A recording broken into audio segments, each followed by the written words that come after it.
Let me start by clarifying this is not a comparison video about Elton John versus Freddie Mercury. This isn't about Elton versus Queen music.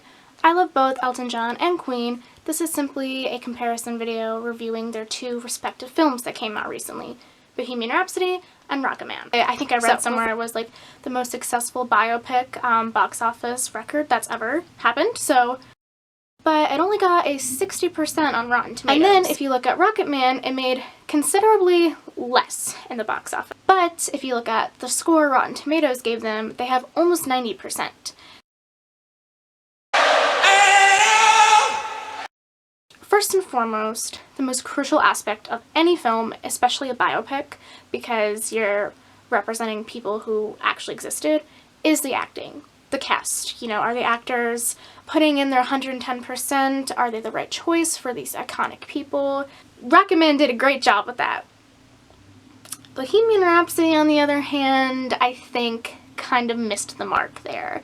Freddie Mercury was such an iconic figure in life. His music, his legend, he's incredible person, and with that comes really big shoes to fill. So I'm not trying to shit on Rami's performance. I think playing Freddie Mercury would be nerve-wracking to anyone, but I think the way he portrayed Freddie was a little bit lackluster. A lot of, I think, Freddie's lines in the film were really gimmicky. Rami did a wonderful job portraying Freddie Mercury's energy in terms of like when he was doing performances or being like flamboyant and fabulous, acting like a diva. But in terms of substance, there wasn't a whole lot. Like, there was so much more to Freddie Mercury as a human being than just being glitz and glam and gay. And I think Bohemian Rhapsody forgot that and just picked out a couple aspects that are really easy to do on camera from Freddie's personality, plopped it in the film, put fake teeth on Rami, and then called it a day. Whereas in Rocketman, Taron Egerton, boy, blew me away. He was so fucking good as Elton, and there's just no other way for me to really say it. Prior to this film, I didn't really have much knowledge on Taron Egerton. I'd seen him in the Kingsman movie, the first one time. I didn't even watch the whole film, so I really knew nothing about him. He took every expectation of mine and then just like tripled it. He had so much heart and soul into playing Elton. We saw all the good sides and bad sides of Elton John's personality. We saw him, you know, rage quitting, you know, throwing chairs and breaking bottles and screaming at his loved ones. You know, it's not good stuff, but it's real, it's raw. And then we also saw him, you know, the softer side, you know, breaking down in tears and laughing and being lovely and everything we love about Elton John and everything that is him, you know. Half the time I forgot I was even watching an actor. I was like, oh my gosh, wow, like Elton looks great in that outfit. And then I'm like, bro, Elton is 70 years old and he has 2 kids. This is an actor. If Rami got an Oscar for Best Actor last year for playing Freddie, I really fucking hope Taron is at least nominated as Elton, because boy, killed it. I don't want to make this whole video like Rami versus Taron, but I hated the lip syncing in Bohemian Rhapsody. And I understand they wanted to do that out of respect for Freddie. You know, no one's voice could ever compare to Freddie Mercury. I'm not dumb. I know that. Everybody knows that. But I feel that is a lazy way out. I think anytime someone lip syncs when there is an opportunity for them to actually like put forth the effort and energy to really sing, I think it's a cop-out. The lip syncing in Bohemian Rhapsody just looked really hokey a lot of the times, really fake. It was really obvious, especially with those horribly exaggerated Freddie teeth. Oh my god. But Taron singing as Elton was so beautiful. He managed to put his own twist on the songs that we know and love, but keep that like warmth and fun energy that Elton has when he's singing these songs. So it was just really wonderful to watch and listen to. The directing style was fucking weird. Like there were so many like choices they made in terms of like pacing, time frame, camera work, angles, editing. Holy shit, can we talk about editing? That fucking scene where they meet John Reed and there's all those weird, like, back and forth between these different people in the scene for no reason at all. There was like a zoom in on a chair at one point, if I can remember. What was that? Like, that movie won an Oscar for Best Editing last year. Really don't understand that.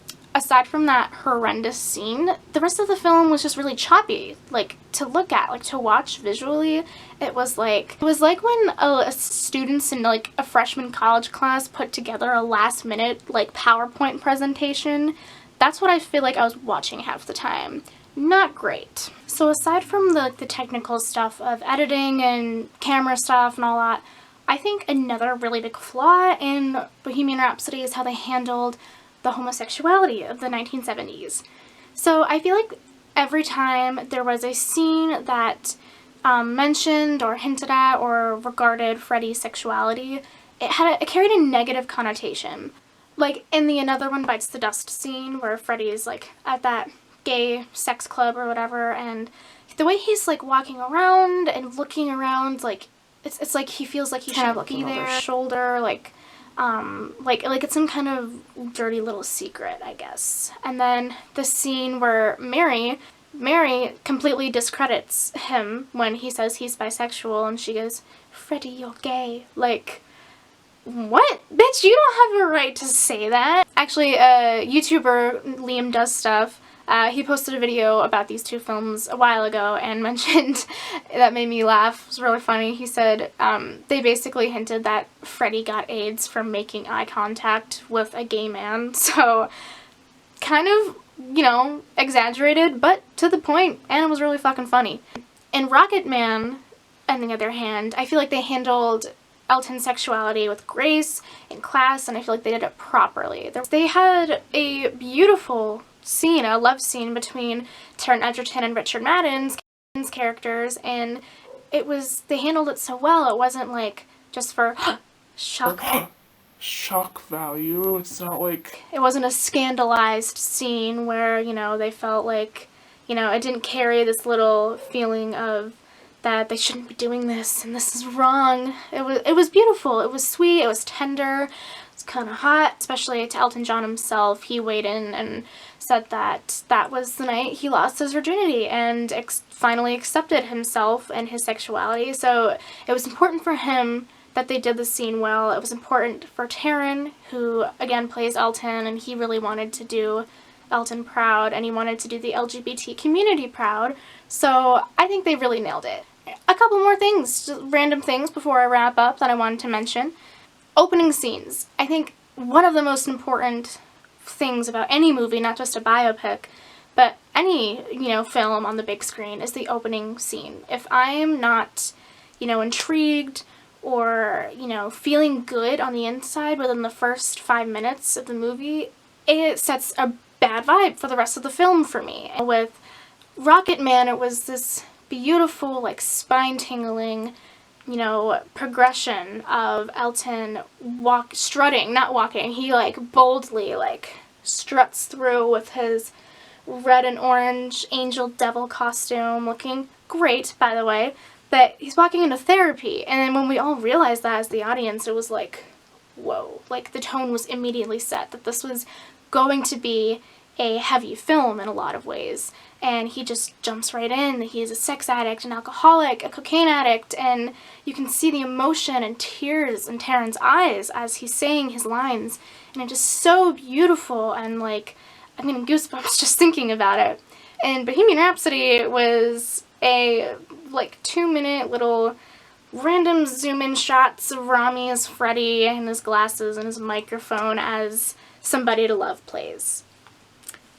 Wonderful song. Love that song. But not exciting. It's not. It was a boring way to introduce such a legend, and especially in such an anticipated film. Speaking of scenes, the title drop sequences.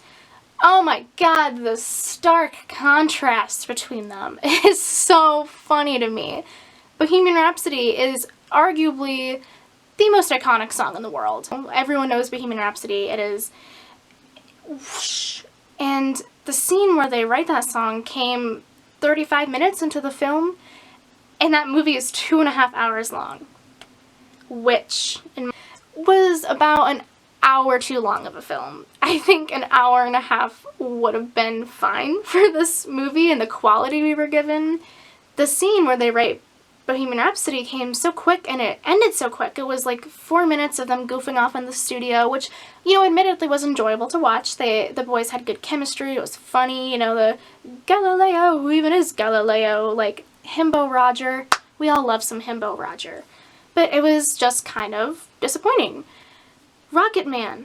Oh my god, that whole scene where he falls into the pool after and he's ODing, he's getting taken to the hospital and everyone's crowding around him, and like you see like everyone around him from his point of view, and you see like Bernie looking so concerned and scared for him, and he's getting his stomach pumped as he's singing Rocketman, and then he's instantly at Dodger Stadium swinging that bat and looking like $1,000,000 in his little costume and his hat, and Taron's thick as hell, by the way. Sorry, thirsty hoe moment, but the whole vibe of that scene versus the Bohemian Rhapsody scene is just like, I had such different reactions. Like, my whole body was like tingling, and I was like crying, and like just whoa. I was blown away with the Rocketman title drop scene. Bohemian Rhapsody was just not a good scene, like, in comparison at all. So, did I just dab in 2019? Oh my god. Overall assessment. The first couple times you watch Bohemian Rhapsody, it's fun, and if you love Queen's music, if you love Freddie, it is enjoyable to watch. But when you really sit down to watch it, like dissect it as like a filmmaker, I'm not a filmmaker, but as a critical standpoint, it is all in all just a lackluster recreation of Freddie Mercury's life. They pick and chose very minuscule aspects of what made Freddie great, and then just kind of made him into a caricature for the film, which is disappointing because I feel like Freddie deserves better. May he rest in peace. Whereas Rocketman, my heart, I pick up on something new every time I watch it. You know, the chemistry between the cast, and, you know, the heart and soul that they pour into these people that have real lives and feelings and, you know, had issues. They really just fucking knocked it out of the park. Even, you know, the villains, like Elton's parents, like, they did incredible. When an actor who's playing a bad guy makes you, like, physically want to hit something, you know they're doing a good job. That's just it. You love it. I loved it. And I'm not saying that, you know, Rocketman was perfect. It wasn't. It had its flaws. Of course it did. Like, for example, Richard Madden, way too fucking sexy to play John Reed. Have you seen that man? Like, what he really looks like? Yikes, I don't know. Basically, the whole time I was watching Rocketman, I was either, my heart was warm and fuzzy and full of love, or my heart was breaking at the sheer sight of what I was witnessing. And I think that's beautiful and wonderful. Did not feel that with Bohemian Rhapsody. Sorry, you guys tried. Also, I really want to say that I understand that Freddie could not give his input on Bohemian Rhapsody like Elton John could. I know that Rocketman kind of has that advantage. Even without Freddie being there to walk them through the movie, I think Bohemian Rhapsody could have done a much better job with just portraying Freddie in general. I think it was a poor representation of who Freddie Mercury was. And thank you for watching. I'm sorry this video was so long. I just love Rocketman and had a lot to say on both of these movies.